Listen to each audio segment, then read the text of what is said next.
এখানে মান্যবর বিএনপির মহাসচিব আছেন, আপনাদের কাছ থেকে আমরা পরিষ্কার ম্যানিফেস্টো জানতে চাই। ক্ষমতায় আসলে মায়ের ডাকের পরিবারের জন্য, গুম হয়ে যাওয়া পরিবারের জন্য, তাদের বিচারের জন্য, তাদের ইনসাফের জন্য, তারা যে আজাদির জন্য জীবন দিয়েছে, আপনারা কি করবেন?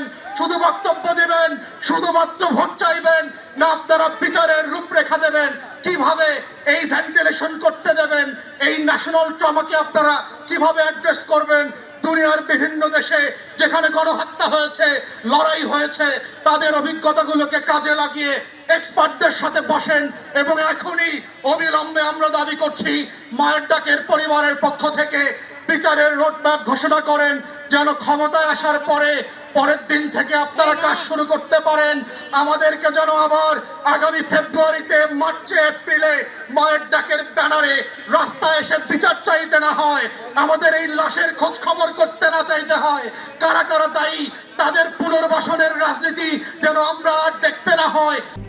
RICL TMX, যুগের পর যুগ স্থাপনা থাকে মজবুত। এবং এটার মধ্য দিয়ে হচ্ছে যে লড়াই চলছে আমাদের আজাদির এবং স্বাধীনতার, এই বিচার এবং পুনর্বাসনের মধ্য দিয়েই সেই সংগ্রামটা যেন শেষ হয়।